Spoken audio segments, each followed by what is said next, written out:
بسم اللہ الرحمن الرحیم۔ سامعین کرام، آپ سن رہے ہیں اردو ناول بدرو، جس کے مصنف ہیں عبدالرب بھٹی، اور یہ اس سلسلے کی قسط نمبر 5 ہے۔ مجھے امید ہے آپ کو میری یہ کاوش پسند آ رہی ہوگی۔ آپ نے اگر ابھی تک میرا چینل کہانی گھر سبسکرائب نہیں کیا تو ابھی میرے چینل کو سبسکرائب کر کے بیل نوٹیفیکیشن آن کر دیجئے تاکہ آنے والی ہر نئی کہانی کی اطلاع بر وقت آپ تک پہنچ سکے۔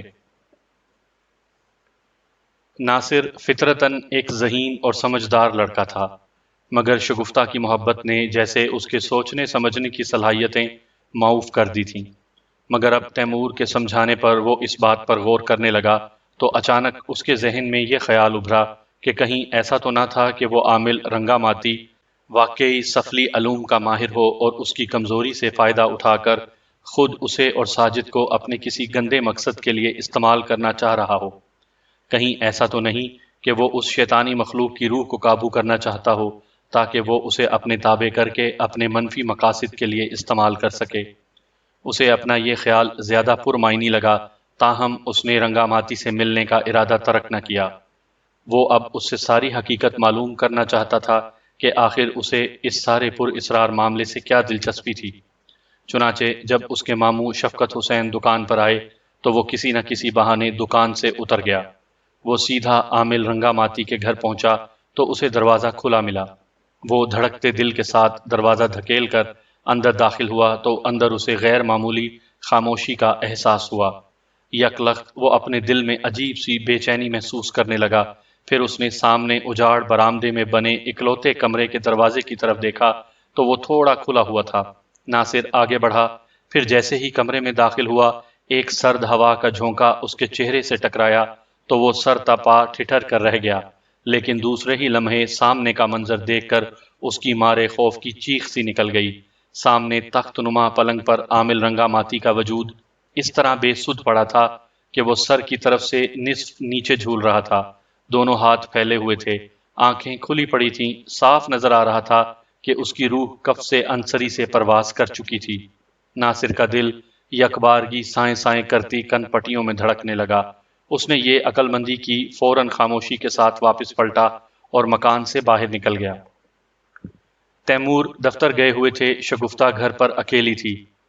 ٹہلی والے بابا سے لیا ہوا تعویذ انہوں نے شگفتہ کو دے دیا تھا۔ وہ جب بھی باہر جاتے تو وہ تعویذ اتار کر شگفتہ کو تھما دیتے تھے، جسے وہ اپنے دائیں بازو پر باندھ لیتی تھی، ورنہ جب وہ گھر پر ہوتے تو ابو بازو پر باندھ لیتے۔ ٹہلی والے نیک بابا نے انہیں یہی تاکید کر رکھی تھی۔ ساجد حسب معمول باہر تھا، مگر اب وہ زیادہ باہر نہیں رہتا تھا، جلد ہی گھر لوٹ آتا تھا۔ شام کے 5 بجے کا وقت تھا کہ اچانک دروازے پر دستک ہوئی۔ وہ سمجھی ساجد آیا ہوگا، کیونکہ عموماً اس کے ابو دیر سے ہی آتے تھے۔ اس نے دروازہ کھول دیا تو چونک پڑی، سامنے اس کے ابو کھڑے تھے۔ اس نے باپ کو سلام کیا۔ تیمور اندر داخل ہوئے، ان کا چہرہ سپاٹ تھا۔ شگفتہ جب اپنے کمرے کی طرف جانے لگی تو تیمور نے اسے مخاطب کر کے کہا، شگفتہ، وہ تعویذ اتار کر تاکچے میں رکھ دینا، میں بعد میں باندھ لوں گا۔ یہ کہہ کر وہ اپنے کمرے کی طرف بڑھ گئے۔ شگفتہ کو اپنے باپ کے تخاطب پر حیرت ہوئی، تاہم اس نے ایسا ہی کیا اور اپنے بازو پر بندھا ہوا تعویذ اتار کر تاکچے میں رکھ دیا۔ یہ تاکچہ سٹور روم میں تھا۔ وہ جب سٹور روم سے باہر نکلی تو دروازے پر دوبارہ دستک ہوئی۔ ساجد ہوگا، وہ ہولے سے بڑبڑائی اور دروازہ کھولنے کے لیے آگے بڑھی۔ دروازے پر ساجد ہی تھا۔ ابو گھر پر ہی ہیں، کہاں رہ گئے تھے تم؟ شگفتہ نے تنبیہ والے انداز میں کہا۔ ساجد گھبرا کر بولا، باپ رے باپ، مارے گئے، تم کہہ دینا کہ میں ابھی ابھی گیا تھا باہر۔ وہ بہن کی خوشامد کرتے ہوئے بولا۔ وہ مسکرا کر بولی، بے فکر رہو، ابو نے ابھی تمہارے بارے میں پوچھا ہی نہیں۔ ساجد خوش ہو گیا، پھر دبے پاؤں اپنے کمرے کی طرف بڑھ گیا۔ شگفتہ اپنے باپ کو چائے وغیرہ کا پوچھنے کی غرض سے ان کے کمرے میں گئی تو چونک سی گئی، کمرہ خالی تھا۔ ابو کدھر چلے گئے؟ ابھی تو آئے تھے، اس نے الجھ کر سوچا۔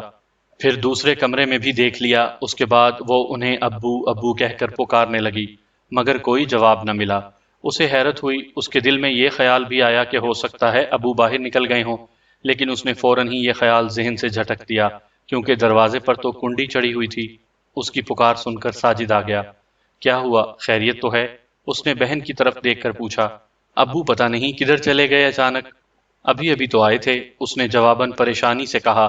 ساجد نے بھی پورے گھر میں باپ کو تلاش کیا، لیکن وہ کہیں نظر نہ آئے۔ تمہیں پورا یقین ہے کہ ابو آئے تھے؟ بالآخر ساجد نے بغور بہن کے چہرے کا جائزہ لیتے ہوئے پوچھا۔ شگفتہ نے پورے یقین کے ساتھ اسبات میں سر ہلاتے ہوئے کہا، ہاں ابھی ابھی تو آئے تھے، مجھ سے انہوں نے تعویذ اتار کر طاقچے میں رکھنے کو کہا تھا کہ بعد میں غسل کر کے وہ اسے باندھ لیں گے۔ اچھا؟ ساجد اس کی بات پر الجھ سا گیا، پھر یکدم جیسے وہ خوف زدہ سا نظر آنے لگا اور شگفتہ سے بولا، شگو بہن، کہیں یہ اس آسیب کی کارستانی تو نہیں؟ اس نے ضرور تمہارے بازو سے تعویذ اتروانے کے لیے یہ چال چلی ہوگی۔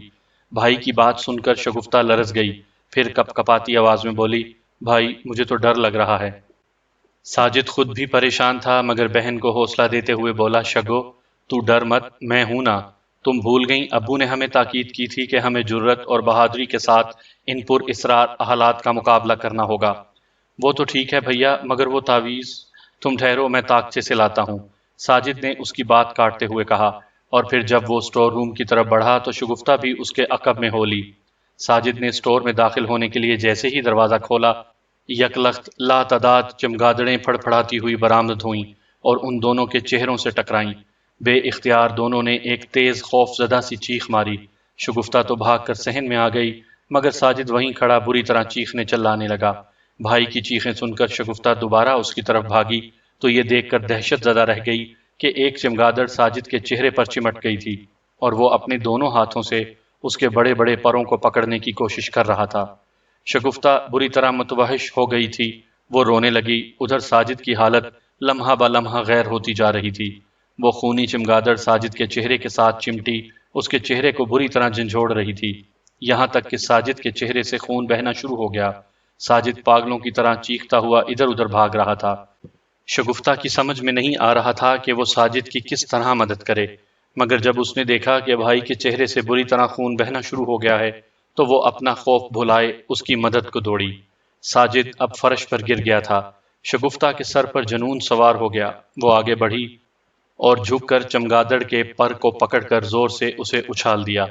ساجد کا چہرہ بری طرح زخمی ہو کر مسخ ہو چکا تھا، وہ تکلیف کی شدت سے تڑپے جا رہا تھا اور چمگادڑ فرش پر پھڑ پھڑا رہی تھی۔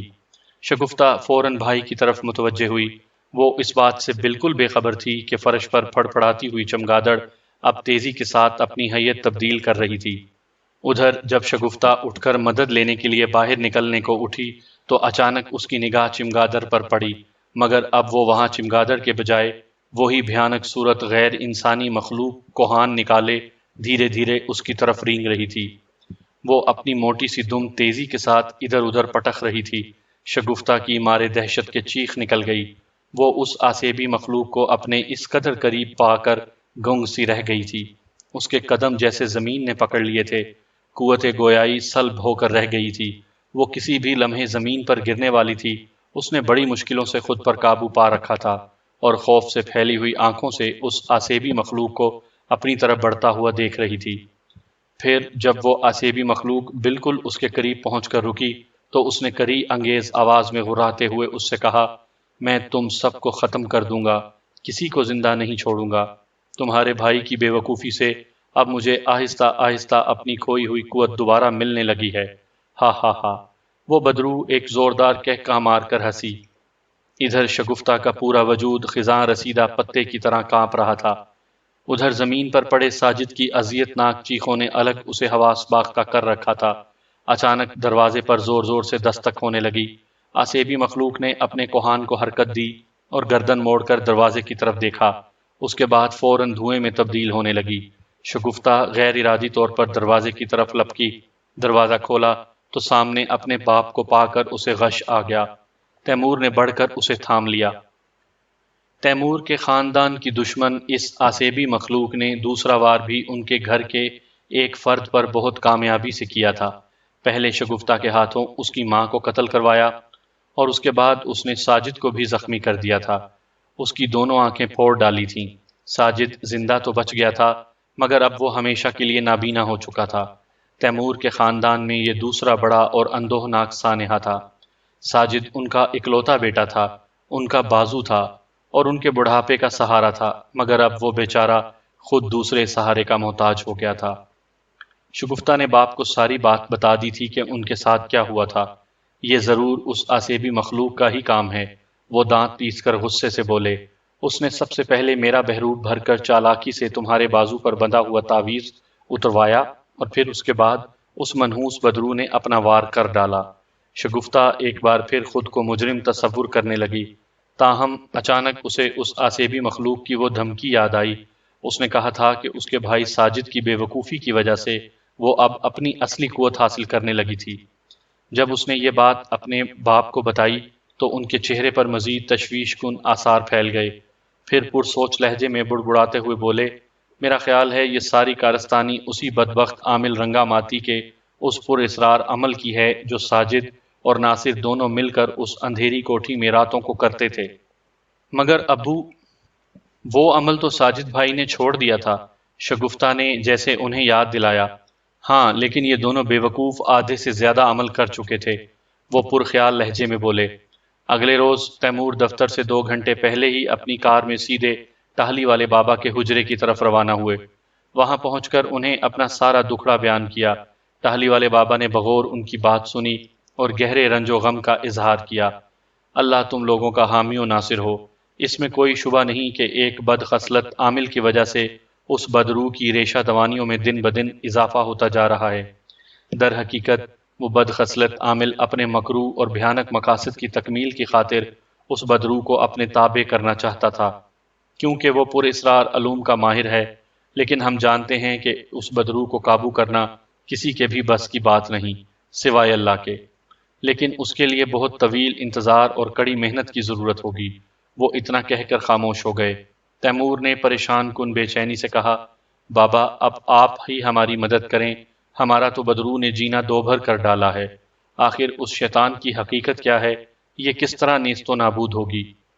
تیمور کی بات سن کر ٹہلی والے بابا نے اپنا دایاں ہاتھ اپنے باریش چہرے پر پھیرا، پھر بولے، اللہ کی ذات پر بھروسہ رکھو، وہی مسبب الاسباب ہے۔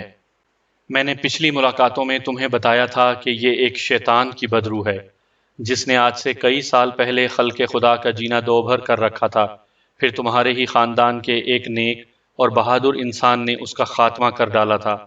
پھر کئی برس تک اس شیطان کی بدروح انتقام لینے کے لیے ویرانوں میں بھٹکتی رہی۔ اس وقت یہ بالکل بے بس تھی۔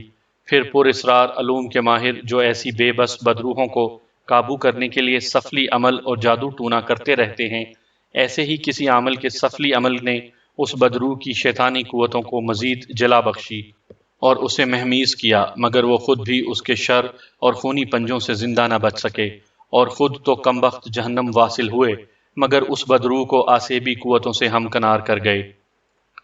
وہ اتنا بتا کر چند ثانیے کو تھمے۔ تیمور بغور ان کی باتیں سن رہا تھا۔ وہ پھر بتانے لگے، یہ سب باتیں ہم نے 3 روز کی خصوصی ریاضتوں سے معلوم کی ہیں، اور اب اس کا ایک ہی حل ہے جو سر دست مختلف مرحلوں کا حامل ہے اور خاصا طویل بھی۔ ان کی بات سن کر تیمور جوش سے بولے، میں ہر مرحلے سے گزرنے کے لیے تیار ہوں، بابا جی آپ مجھے بتائیں۔ یہ سب باتیں ہم مرحلہ وار ہی تمہیں بتائیں گے، لیکن افسوس ہے کہ تم ابھی تک پہلا مرحلہ ہی سر کرنے میں ناکام رہے ہو، بابا نے کہا۔ تیمور یہ سن کر گھبرا سے گئے، پھر الجھن آمیز حیرت سے مستفسر ہوئے، بابا میں کون سے پہلے مرحلے میں ناکام ہوا ہوں؟ تم شاید بھول رہے ہو کہ ہم نے تمہیں کہا تھا کہ اس بدروح کو زیر کرنے کے لیے سب سے پہلے تمہیں اس اندھیری کوٹھی میں بسیرا کرنا ہوگا جدھر اس کی قبر ہے، لیکن در حقیقت وہ اس کی قبر نہیں ہے، اسے ہلاک کرنے کے بعد وہیں گڑھا کھود کر دبا دیا گیا تھا، اور یہی غلطی ہو گئی، حالانکہ اس شیطان کو مارنے کے بعد فوراً جلا کر خاکستر کر دینا چاہیے تھا۔ یوں وہ جگہ عام لوگوں کی نظروں سے طویل عرصے تک اوجھل رہی تھی۔ برسہ برس ویران پڑی رہنے والی اس اندھیری کوٹھی کا پر اسرار آسیب ان دھڑکتے ویرانوں اور سناٹوں میں قوت پکڑتا چلا گیا۔ اب اس بدروح کے خاتمے کا پہلا مرحلہ یہی ہے کہ اس اندھیری کوٹھی کو آباد کرنا ہوگا، اور سب سے پہلے تمہیں ہی اپنے خاندان کے ساتھ وہاں رہائش پذیر ہونا پڑے گا، پھر دھیرے دھیرے اس کوٹھی میں کرایہ دار بھی لا سکتے ہو، مگر خبردار، جس کمرے میں اس شیطان کو گاڑا ہوا ہے اسے اسی طرح پڑے رہنے دینا، تیمور نے حتمی لہجے میں کہا۔ میں اب سب سے پہلے آپ کی اس ہدایت پر عمل کروں گا، لیکن میرے بچوں کو اعتراض تھا، وہ سمجھ رہے تھے کہ وہاں ہم بالکل غیر محفوظ ہو جائیں گے۔ غیر محفوظ تو تم اپنے گھر میں بھی ہو، بابا نے کہا۔ آپ نے درست فرمایا، میرا خیال ہے اب میں اپنے دونوں بچوں کو سمجھا لوں گا۔ تیمور نے پورے وثوق سے کہا، پھر رخصت ہو گئے۔ ناصر بری طرح پریشان تھا۔ عامل رنگاماتی کی پراسرار ہلاکت اس کی سمجھ میں نہیں آ رہی تھی، مگر اب وہ مر چکا تھا، اور ناصر کو اپنے کام کی جو تھوڑی بہت امید تھی وہ بھی ختم ہو گئی تھی۔ اس کا دل اب شگفتہ کے خیال سے بے چین رہنے لگا تھا۔ اس کی بے کلی فزوں تر ہونے لگی تھی۔ اس کی سمجھ میں نہیں آ رہا تھا کہ اب شگفتہ کی اپنی محبت کو حاصل کرنے کی کون سی سبیل پیدا کرے۔ شگفتہ کے سامنے اپنے حال دل کا اظہار کرنا اس کی ناراضی کا سبب بنا تھا، اور پھر اس نے اس کی دکان پر آنا ہی چھوڑ دیا تھا۔ اس دن کے بعد سے کیا میں شگفتہ سے دوبارہ بات کرنے کی کوشش کروں؟ وہ سوچنے لگا، مگر پھر شگفتہ کے سرد اور بے اعتنا رویے پر اسے اپنا ارادہ بدلنا پڑا۔ اس کی بے رخی اس کے لیے پریشانی کا باعث بن رہی تھی۔ تب اچانک اس کے دل میں اس مسئلے کا ایک بالکل سیدھا سادہ حل نظر آیا۔ اس طرح وہ بھی ناراض نہ ہوگی اور وہ کامیاب ہو جائے گا۔ چنانچہ یہ فیصلہ کر کے وہ مطمئن سا ہو گیا۔ عامل رنگاماتی کی موت آئی گئی بات ہو گئی تھی۔ تیمور نے بھی اس کے پاس دوبارہ آ کر اس کے بارے میں پوچھا بھی نہ تھا۔ ذرا دیر گزری، اس کے ماموں شفقت دکان کے اندرونی دروازے سے اندر داخل ہوئے۔ ناصر نے چند گاہکوں کو فارغ کیا۔ شفقت نے ایک مونڈے پر بیٹھ کر رجسٹر اور قلم سنبھال لیا۔ پتر ناصر، میں دکان کے کچھ سودے لکھ رہا ہوں، یہ ذرا جا کر مارکیٹ سے لے آ۔ انہوں نے دکان میں رکھنے والے آئٹموں کی فہرست پھاڑ کر اسے تھمائی، پھر گن کر پیسے بھی اسے دے دیے۔ ناصر نے خاموشی کے ساتھ ان سے دونوں چیزیں لے لیں۔ شفقت کو وہ آج کھویا کھویا اور پریشان سا دکھائی دیا۔ تب انہوں نے بڑے پیار سے پوچھا، پتر ناصر، کیا بات ہے، کچھ پریشان نظر آ رہے ہو؟ نہیں ماموں، ایسی تو کوئی بات نہیں۔ ناصر نے انہیں ٹالنا چاہا۔ وہ جانے لگا تو ماموں نے اسے پھر پکارا۔ وہ رک گیا۔ شفقت بہت غور سے اس کے اترے ہوئے اور خاموش خاموش چہرے کا جائزہ لے رہا تھا۔ ان کی دنیا میں ناصر کے سوا کوئی نہ تھا۔ وہ بے اولاد تھے۔ ان کی بیوی کا بھی چند سال پہلے انتقال ہو گیا تھا، جبکہ ناصر بھی یتیم تھا۔ شفقت اب اسے ہی اپنی اولاد کی طرح چاہتے تھے۔ یوں بھی وہ ان کا اپنا خون تھا، بھانجا بھی اپنا ہی خون ہوتا ہے۔ ناصر بیٹا، تم مجھ سے کچھ چھپا رہے ہو۔ ماموں، میں واپس آ کر آپ سے بات کروں گا، پہلے دکان کا سودا لے آؤں، ناصر نے کہا۔ شفقت نے آگے بڑھ کر اسے شانوں سے تھاما اور پھر اپنے سامنے مونڈے پر بٹھا دیا۔ پھر خود بھی اس کے قریب بیٹھتے ہوئے بڑی ملائمت آمیزی سے بولے، دیکھو بیٹا، تم میرے بھانجے ہی نہیں، میری اولاد کی طرح بھی ہو، مجھے بتاؤ اپنی پریشانی۔ ناصر نے جس بات کا تہیہ کر رکھا تھا، اس نے سوچا کہ یہی وقت ہے وہ ان سے صاف صاف کہہ ڈالے، لہٰذا ڈرتے ڈرتے ہوئے بولا، ماموں، آپ مجھے ماریں گے تو نہیں؟ شفقت ہنس کر بولے، ارے بیٹا، میں نے آج تک تمہیں ڈانٹا تک نہیں ہے، اور پھر تم نے ایسی کوئی غلط حرکت بھی نہیں کی، کیونکہ تم اچھے بچے ہو، بتاؤ کیا بات ہے؟ ناصر کو اپنے ماموں کی بات سن کر کچھ حوصلہ ہوا، لہٰذا بولا، ماموں، وہ میں ایک لڑکی کو پسند کرتا ہوں۔ ماموں اس کی بات پر ہنس کر بولے، ارے بیٹا، تو اس میں اتنا گھبرانے اور ڈرنے کی کیا بات تھی؟ ویسے کیا تم نے اسے کہیں دکان میں آتے جاتے چھیڑ تو نہیں دیا؟ نہیں ماموں، میں ایسی حرکتیں نہیں کرتا، وہ دکان میں آئی تھی سودا لینے۔ اچھا، کس کی بیٹی ہے؟ تیمور صاحب کی، شگفتہ نام ہے اس کا۔ تیمور صاحب کی؟ ماموں نے دہرایا، مگر ناصر بیٹے، ان کی بیٹی شگفتہ تو بہت پڑھی لکھی ہے، انٹر پاس ہے، اور تم نے مشکل سے مڈل تک ہی پڑھا ہے، تو کیا ہوا ماموں؟ میں کوئی چور اچکا تو نہیں؟ آپ اس کے باپ سے بات تو کر کے دیکھیں۔ ناصر نے امید بھرے لہجے میں کہا۔ شفقت کچھ سوچنے لگے تھے، پھر بولے، اچھا، تیری یہ ضد ہے تو میں تیمور صاحب سے کسی وقت مل لوں گا۔ ناصر خوش ہو گیا اور دکان سے نکل گیا۔ ساجد والے اندوہناک واقعہ کے بعد سے گھر میں ایک عجیب سی مردنی چھا گئی تھی۔ تیمور نے گھر آ کر اپنے دونوں بچوں کو پاس بلا کر انہیں ساری بات سمجھائی۔ اس بار وہ انکار نہ کر سکے تھے، لہٰذا تیمور نے اگلے روز ہی اندھیری کوٹھی کے مالک شریف صاحب سے ملاقات کی۔ اس نے بتایا کہ اب وہ کوٹھی رضوی صاحب کے دونوں بیٹوں کی ملکیت ہے۔ پھر شریف نے انہیں ان کا پتہ بتا دیا۔ تیمور اسی وقت رضوی کے دونوں بیٹوں سے ملے اور اپنا مقصد بیان کیا۔ ان دونوں بھائیوں کو حیرت تو ہوئی، تاہم انہیں خوشی بھی تھی کہ چلو کسی طرح اس آسیبی کوٹھی کا کوئی گاہک تو ملا، لہٰذا انہوں نے وہی اونے پونے دام بتا دیے جس دام پر ان کے مرحوم والد رضوی صاحب نے ملک شریف سے خریدی تھی۔ سودا طے ہو گیا تو تیمور نے اندھیری کوٹھی کو قابل رہائش بنانے کے لیے چند مزدور لگا دیے۔ محلے والے حیران اور پریشان تھے کہ آخر تیمور کو یہ کیا سوجی، مگر تیمور نے یہ بات راز میں رکھی تھی۔ جس کی ہدایت ٹہلی والے بابا انہیں پہلے ہی دے چکے تھے۔ تیمور نے مزدوروں کو سمجھا دیا تھا سوائے ایک کمرے کے سارے کمروں کی صفائی وغیرہ کر ڈالیں، نیز اندر باہر اور احاطے میں جو خود رو جھاڑیاں اگی ہوئی تھیں انہیں کاٹ ڈالیں۔ بڑھئی کو بلوا کر اندھیری کوٹھی کے دروازے وغیرہ کی مرمت بھی کروائی گئی جو بالکل ٹوٹ کر خستہ اور بیکار ہو چکے تھے، انہیں نئے سرے سے بنایا گیا۔ یوں چند دنوں میں ہی اندھیری کوٹھی رہائش کے قابل بنا دی گئی۔ اس دوران تیمور نے اپنی ذاتی رہائش گاہ کے لیے کرایہ دار بھی ڈھونڈ لیے۔ اب صرف شفٹنگ کا مرحلہ باقی رہ گیا تھا جو اگلے روز طے ہونا باقی تھا۔ یہ اسی شام کا ذکر تھا کہ شفقت پڑوسی کے ایک جاننے والے کے ہمراہ تیمور کے ہاں آئے۔ ایک ہی محلہ تھا، سارے دیکھے بھالے اور جانے پہچانے لوگ تھے، اس لیے ان کا پرتپاک استقبال کیا گیا۔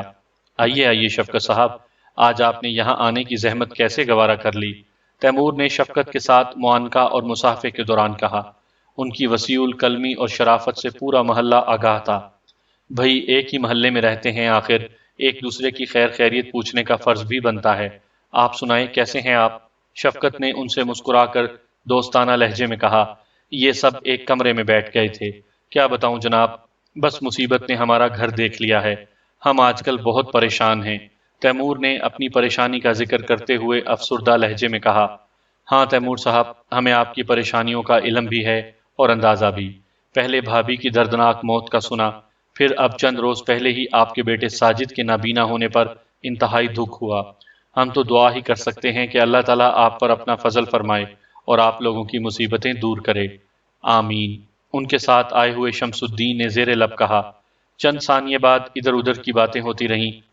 اس کے بعد شفقت حسین ذرا کھنکار کر آمدم برسر مطلب بیان کرتے ہوئے ان سے بولے، یہ موقع تو ایسا نہیں ہے کہ ایسی بات کی جائے، مگر ظاہر ہے بیٹیوں کو آخر ایک روز بیانا ہی ہوتا ہے۔ میں دراصل آپ کی بیٹی شگفتہ کے رشتے کے سلسلے میں آیا تھا، اپنے بھانجے ناصر کے لیے۔ وہ اتنا کہہ کر خاموش ہوئے تو ان کے ساتھ آئے شمس الدین نے لقمہ دینا ضروری سمجھا، اور وہ بھی تیمور سے بولے، ہم سب ایک ہی محلے میں رہتے ہیں، اور یہ محلہ ہی نہیں بلکہ ایک خاندان بھی ہے۔ ناصر اچھا لڑکا ہے اور آپ کا بھی دیکھا بھالا ہے، آپ کا کیا جواب ہے؟ ان دونوں کی باتیں سن کر تیمور چند ثانیے عجیب شش و پنج کا شکار ہو گئے، پھر شفقت سے بولے، آپ کے بھانجے ناصر کی تعلیم کتنی ہے؟ تعلیم تو اس کی بس واجبی سی ہے، مگر وہ انتہائی محنتی اور شریف لڑکا ہے۔ میری تو ساری دکان ہی اس نے سنبھال رکھی ہے اور وہی میرا سہارا بھی ہے۔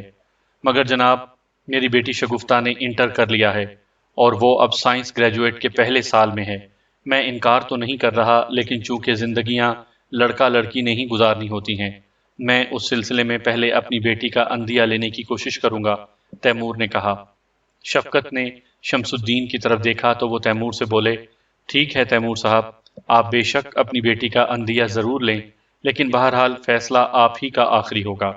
ہاں، لیکن میں اپنی جوان اولاد پر دباؤ ڈالنے اور اپنی مرضی مسلط کرنے کا قائل نہیں ہوں، تیمور نے ان کا اشارہ بھانپ کر نہایت سنجیدگی سے کہا۔ پھر اس کے بعد وہ دونوں وہاں سے رخصت ہو گئے۔ ان کے جانے کے بعد تیمور گہری سوچ میں مستغرق ہو گئے۔ یہ پہلا رشتہ تھا جس نے ان کے دروازے پر دستک دی تھی، اگرچہ یہ بات وہ بھی اچھی طرح جانتے تھے کہ پورے محلے میں ان کی بیٹی سے متعلق یہ بات زبان زد عام تھی کہ اس پر کسی خوفناک آسیب کا اثر ہے، اور اس کی وجہ سے اس پر اکثر خطرناک قسم کے آسیبی دورے پڑتے رہتے تھے، اور اسی ہسٹریائی جنون میں آ کر اس نے اپنی ماں کی پیٹ میں چھری مار کر اسے ہلاک کر ڈالا تھا، اور اپنی بڑی بہن فائزہ کا چہرہ بھی بری طرح زخمی کر ڈالا تھا۔ ان واقعات کے بعد تو محلے کے لوگوں نے تیمور کو بھی یہ مشورہ دینا شروع کر دیا تھا کہ شگفتہ کو فی الفور پاگل خانے میں داخل کروا دینا چاہیے تھا، یا پھر اسے کسی نیک عامل یا پیر بابا کو دکھانا چاہیے تھا۔ وہ یہ سب باتیں تھیں جن پر تیمور غور کر رہے تھے۔ انہوں نے ایک بات اور بھی محسوس کی تھی کہ جب ان کی بڑی بیٹی فائزہ اپنی چھوٹی بہن شگفتہ کی عمر کو پہنچ چکی تھی تو اس کے دھڑا دھڑ رشتے آنا شروع ہو گئے تھے، جبکہ شگفتہ کے سلسلے میں ابھی تک کوئی رشتہ نہیں آیا تھا، حالانکہ وہ شادی کی عمر کو پہنچ چکی تھی۔ یہی سبب تھا کہ جب شفقت پہلی بار ان کی بیٹی شگفتہ کا رشتہ اپنے بھانجے ناصر کے لیے لینے آئے تو یہ جاننے کے باوجود کہ ان کا بھانجا ناصر ان کی بیٹی شگفتہ سے کم پڑھا اور ایک معمولی دکاندار تھا، وہ کچھ سوچنے پر مجبور ہو گئے تھے۔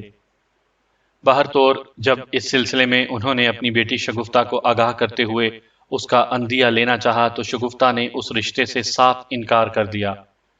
اگرچہ تیمور کو اس کی بات کی پوری توقع تھی کہ ان کی بیٹی شگفتہ اس رشتے سے صاف انکار کر دے گی، لیکن موجودہ حالات کا انہوں نے جس دور اندیشی اور باریک بینی سے جائزہ لیا تھا وہ انہیں جھٹلا بھی نہیں سکتے تھے۔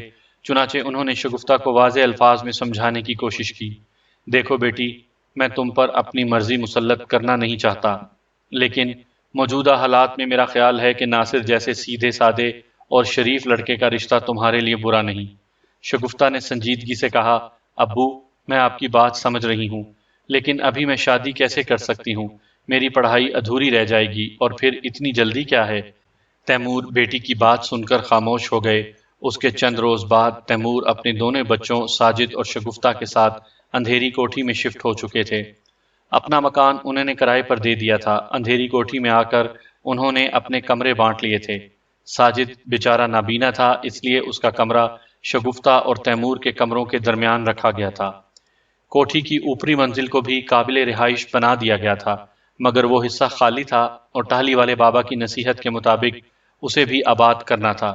چنانچہ تیمور نے کرائے داروں کی تلاش شروع کر دی اور انہوں نے کوٹھی کے باہر اوپری منزل کی بیرونی طرف ایک بڑا سا بورڈ بھی کرائے کے لیے خالی ہے لکھ کر لگا دیا تھا۔ اندھیری کوٹھی کے جس کمرے میں اس آسیبی مخلوق کی شکستہ قبر تھی وہ کوٹھی کے جنوبی اور قدرے بعید ترین گوشے میں تھا۔ اس کے دروازے کی مرمت کروا کر اسے بند کر دیا گیا تھا اور ٹہلی والے بابا نے اس کمرے میں جانے سے انہیں سختی سے منع کر رکھا تھا۔ یہ کام کرنے کے بعد تیمور نے ٹہلی والے بابا سے ملاقات کرنا ضروری سمجھا اور وہ ایک روز ان کے پاس جا پہنچے۔ یہ تم نے بہت اچھا کیا، ٹہلی والے بابا نے کہا، اب تم لوگوں کو اس شیطانی مخلوق سے ڈرنے کی کوئی ضرورت نہیں، وہ اب تمہارا کچھ نہیں بگاڑ سکتی، مگر تم لوگوں کو اس کے شیطانی شعبدوں سے محتاط رہنا ہوگا، بالخصوص شگفتہ کو۔ اور ہاں، اوپری منزل پر کون رہتا ہے؟ وہ نفی میں سر ہلاتے ہوئے جواباً بولے، ابھی تک وہ حصہ خالی پڑا ہے، ویسے میں کوشش کر رہا ہوں کہ کوئی کرائے دار مل جائے تو وہ حصہ بھی آباد ہو جائے۔ ہمیں پورا یقین ہے کہ وہاں کوئی رہنے پر تیار نہ ہوگا، ٹہلی والے بابا نے گھمبیر لہجے میں کہا۔ تیمور متفکر ہو کر بولے، تو پھر یہ مسئلہ کیسے حل ہوگا؟ اس کی بات پر بابا نے برملا کہا، تمہیں اپنی بیٹی شگفتہ کی شادی کرنا ہوگی اور پھر وہ اپنے شوہر کے ساتھ اوپری منزل کو آباد کرے گی۔ لیکن بابا، ان حالات میں کون میری بیٹی سے شادی کرے گا؟ تیمور نے افسردہ لہجے میں کہا، اللہ تعالیٰ نے اس کا جوڑا پیدا کر رکھا ہوگا، تمہیں تلاش کرنا ہوگی۔ بابا، حقیقت یہ ہے کہ جب سے میری بیٹی شگفتہ ان پر اسرار حالات کا شکار ہوئی ہے، لوگوں نے ہم سے ملنا جلنا تک چھوڑ رکھا ہے۔ انہیں ڈر ہے کہ کہیں شگفتہ اپنی ماں اور بھائی کی طرح ہمیں نقصان نہ پہنچا دے۔ اور اب جب کہ ہم سب اندھیری کوٹھی میں بھی شفٹ ہو گئے ہیں تو محلے کے رہنے والوں، دور پار کے رشتہ داروں اور دوستوں نے بھی ہم سے ملنا ترک کر دیا ہے۔ اب آپ ہی بتائیں، ان حالات میں کون میری بیٹی شگفتہ سے شادی کرے گا، اور وہ بھی گھر داماد بن کر اس آسیبی کوٹھی میں رہائش بھی اختیار کرے؟ اللہ کی ذات پر بھروسہ رکھو، وہ بڑا مسبب الاسباب ہے، کوئی نہ کوئی ایسا رحم دل اور نیک لڑکا تمہیں مل ہی جائے گا۔ اب تم جاؤ اور یہ دوسرا عمل کرو، پھر میرے پاس آنا۔ بابا نے اتنا کہہ کر استغراق کے عالم میں اپنی آنکھیں موند لیں۔ تیمور کو ہمیشہ کی طرح ٹہلی والے بابا کی بات سے دلی طمانینت کا احساس ہوا اور خاموشی کے ساتھ واپس لوٹ آئے۔ اب وہ سوچ رہے تھے کہ ناصر کے سوا ایسا لڑکا انہیں اور کہیں نہیں مل سکتا جو ان حالات میں شگفتہ سے نہ صرف شادی کا خواہش مند تھا بلکہ نیک نیتی کے ساتھ اس کی مدد بھی کرنا چاہتا تھا۔ لیکن مشکل یہ تھی کہ ناصر جیسے کم پڑھے لکھے سے شادی پر شگفتہ بالکل تیار نہ تھی۔ باہر طور تیمور نے اسے آخری بار سمجھانے کا ارادہ کیا اور گھر کی طرف چل دیے۔ شفقت نے اپنے بھانجے ناصر کو بتا دیا تھا کہ تیمور نے شگفتہ کے سلسلے میں انہیں کیا جواب دیا تھا۔ ناصر نے مایوس ہو کر اپنے ماموں سے کہا، ماموں، شگفتہ شاید مجھ سے شادی پر رضامند نہ ہوگی۔ ہاں، اس کی توقع تو مجھے بھی ہے، شفقت پر خیال لہجے میں بولے۔ میرے دل کو تو اسی دن دھڑکا لگ گیا تھا جب تیمور صاحب نے ہم سے یہ کہا تھا کہ ان کی بیٹی تو خاصی پڑھی لکھی ہے اور اس کی تعلیم بھی ابھی جاری ہے، جبکہ تمہارا بھانجا ناصر مشکل سے مڈل پاس ہے۔ پھر شاید ہمارا دل رکھنے کی خاطر انہوں نے اپنی بیٹی کا اندیہ لینے کا کہہ کر ہمیں ٹال دیا تھا۔ وہ اتنا کہہ کر خاموش ہوئے، مگر پھر دوسرے ہی لمحے ناصر کو تسلی دیتے ہوئے دوبارہ بولے، لیکن بیٹا، تم فکر نہ کرو، شگفتہ ان دنوں جن حالات کا شکار ہے، میں سمجھتا ہوں اس سے کوئی بھی شادی پر رضامند نہ ہوگا۔ تم خاطر جمع رکھو، میں کچھ روز بعد اپنے دوست شمس الدین کے ساتھ دوبارہ تیمور صاحب کے ہاں جاؤں گا، دیکھیں تو ذرا وہ کیا جواب دیتے ہیں۔